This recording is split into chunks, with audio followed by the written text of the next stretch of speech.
কিন্তু ইনক্লুসিভের যে definition change হয়ে গেছে গত কয়েক বছরে, এটা অনেকেই জানে না। এই যে জেন্ডার বলতে আমরা বুঝি ছেলে মেয়ে, ছেলে ও মেয়ে, জেন্ডার বৈষম্য, জেন্ডার সমতা বলতে আমরা বুঝতেছি ছেলে ও মেয়ে, কিন্তু জেন্ডার এখন 100টা। আর এই যে ইনক্লুসিভ শব্দটাই আনা হয়েছে সমকামিতা বিশ্ব তৈরি করার জন্য। ইনক্লুসিভ শব্দটা এত পরিচিত ছিল না।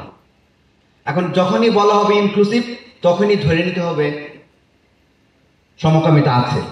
এখন যদি বলি যে সমকামিতা আমরা কায়েম করব, এটা কিন্তু কেউ মানবে না, পৃথিবীর কেউ মানে না। এবং হিস্ট্রিক্যালি আমি একটা বই লিখতেছি যে 150 বছরের ইতিহাসে এই মুভমেন্টটা শব্দের মাধ্যমে আসছে এবং এটা শিক্ষা প্রতিষ্ঠানের মাধ্যমে আসছে।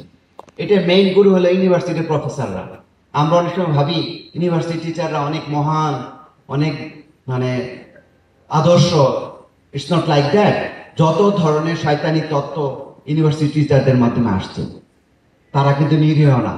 এবং তারা মাঠে রাজনীতি করে না, দে আর দ্য মানে বিগেস্ট পলিটিশিয়ান। কিন্তু এটা আমরা জানি না, না জানার কারণে দেখেন এইখানেও আলোচনা হচ্ছে অন্তর্ভুক্তিমূলক সোসাইটি। এবং জাতিসংঘের বিভিন্ন ডেফিনেশনে যান DIE, এটাকে বলে ডাইভার্সিটি, ইকুইটি অ্যান্ড ইনক্লুসিভ। 13-14টা ক্রাইটেরিয়া আছে। ওর মধ্যে আছে sex and gender and sexual orientation. এইটাই হচ্ছে সমকামিতা। এক গ্লাস পানির কিন্তু 14টা প্রতিশব্দ আছে, কিন্তু কথা কিন্তু পানি কিন্তু। সো এখানে শব্দের যে ব্যাপারগুলো এখন কতটুকু সেন্সিটিভ, যেহেতু আমার সময় কম, এই কিছুদিন আগে, কয়েক মাস আগে আমি বলছিলাম টিম কুক, যে অ্যাপেলের যে CEO, তিনি পৃথিবীতে ঘোষণা দিল হিজ এ গে, সমকামী। সবাই সেলিব্রেট করলো। আর সরার একজন বাংলাদেশি মুসলিম যদি বলে যে আমি মুসলিম প্রফেসর, এই পরিচয় কিন্তু আমি দিতে পারি না, দিলে জঙ্গি হয়ে যায়। আর সে সমকামী, হোমোসেক্সুয়ালিটি, এটা বলে তাকে সেলিব্রেট করা হচ্ছে। We are in this world. এখন সব কিছু যে মানে বেসিক মানে রেপিড পরিবর্তন হচ্ছে 2020 সাল থেকে, কোভিডের পরে। এখন এত তাড়াতাড়ি যে পরিবর্তন হয়েছে, এখন আমরা তো এগুলো বুঝতে পারিনি। সবচেয়ে দুঃখজনক আরেকটা ঘটনা ঘটছে, এই কোটা বিরোধী আন্দোলনের যে কোটা নিয়ে যে এত মারামারি হলো, তারপর সুপ্রিম কোর্টের রায় হলো, আপনারা খেয়াল করছিলেন কিনা যে 1% হচ্ছে যারা প্রতিবন্ধী কোটা। আগে কিন্তু ওইটাই ছিল, কিন্তু এই সুপ্রিম কোর্টের রায়ের মধ্যে কিন্তু একটা শব্দ ঢোকাই দিছে, প্রতিবন্ধী ও তৃতীয় লিঙ্গ। এখন প্রশ্ন, হোয়াই তৃতীয় লিঙ্গ?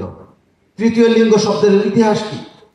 সরকারি ডেফিনেশন হচ্ছে লিঙ্গ প্রতিবন্ধী, আর লিঙ্গ প্রতিবন্ধীর মধ্যেই তো ছিল। তাহলে ওরা কেন এই শব্দটা অ্যাড করলো যে প্রতিবন্ধী ও তৃতীয় লিঙ্গ? এই শব্দ দিয়ে মনে হচ্ছে আমরা তো হিজড়া বোঝাচ্ছি। নো, ইটস নট হিজড়া। সেই 1861 সালে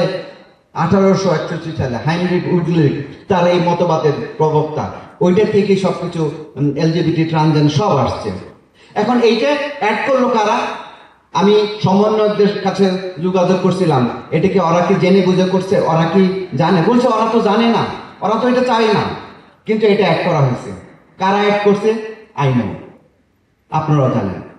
এখন এই সরকার ক্ষমতায় এসেই বলতেছে খালি ইনক্লুসিভ। শুধু না, জাতিসংঘের প্রধান, ইউরোপিয়ান ইউনিয়ন থেকে যারাই বিদেশ থেকে দেখা করতেছে ইনক্লুসিভ ইনক্লুসিভ। আচ্ছা, আমাদেরকে কেন এই শব্দ ব্যবহার করতে হবে?